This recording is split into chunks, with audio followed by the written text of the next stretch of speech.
I'm going to pop this up in just a second so you can see and read for yourself exactly the details here. There's a lot of information, honestly, in this screenshot right here, but that's a screenshot that I took out of the BLS inflation report, the Bureau of Labor Statistics CPI data, the Consumer Price Index, otherwise known as the inflation report that was released recently. And I want you to see the data because we look at all of the respective data within the inflation reports. And remember, the increase that we get to our monthly benefits as Social Security beneficiaries comes out of the inflation report. So a lot of times we look at the inflation data and we're like, who cares? Why do we care about the inflation report, right? Other than it costing us a whole lot more money, which we're already living and we already know. And based on what they tell us is that there's no more inflation. Prices are not going up. There's nothing to see here. And all of us are going out to our stores and we're like, what are you talking about? Prices are up on everything. I don't know what you're talking about or where you're shopping, but prices continue to rise.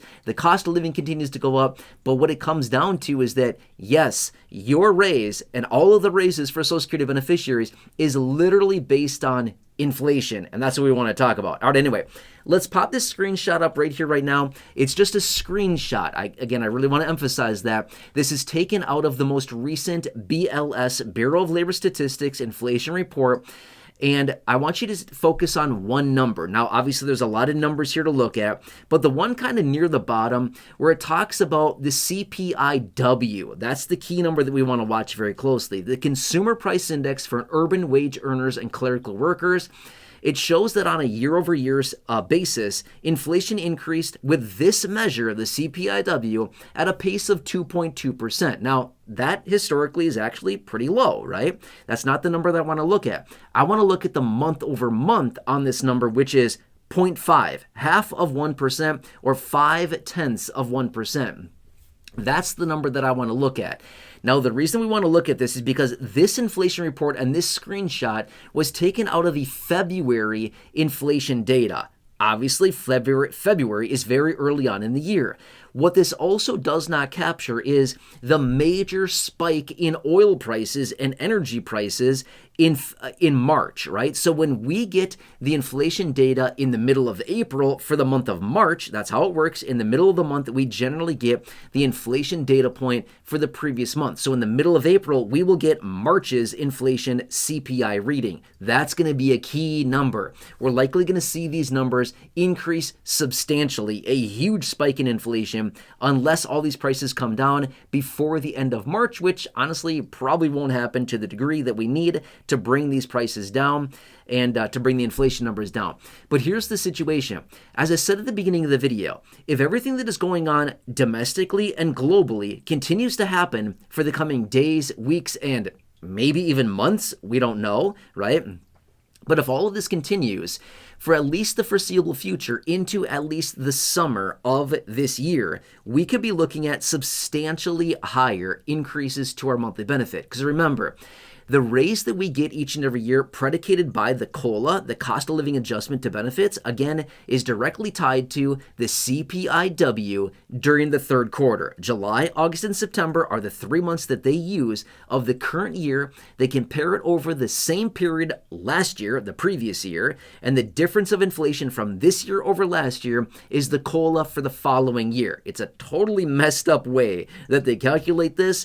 There's a little bit more to it than that, but on a very basic level, that's how they do it. It's a very messed up way. It's very, very delayed, and it is not a great measure to figure out actual cost of living and to figure out how much beneficiaries need as a raise. But nonetheless, this is how they do it, and unfortunately, this is how they're going to continue to do it until we possibly get some kind of change to this, which probably won't be coming anytime soon. But the point being is that we're likely going to continue to see significant spikes in inflation as we continue to move forward throughout the coming year here, okay? Well, what that translates into is that recently we've been getting forecasts coming out suggesting that we may be getting anywhere between about a 2.1, maybe 2.5, maybe 2.8% raise to our benefit. And again, it really depends on the forecast that you look at out there right now. Based on the most recent forecast and this inflation report that we got here, we're still looking at a 2.8% COLA. Okay, fine, 2.8%, but that's based on February and January data, right? It's not very much. We have not factored in the details out of March yet, and that's going to be the key. That's going to be the key. But if this continues on for the foreseeable future into the coming days, weeks, and months here, we may see inflation spike to the point that we could easily see mid or upper 3% raise to our monthly benefit. Now, get this as well. And again, no promises whatsoever. We have no idea what the future holds here for this year.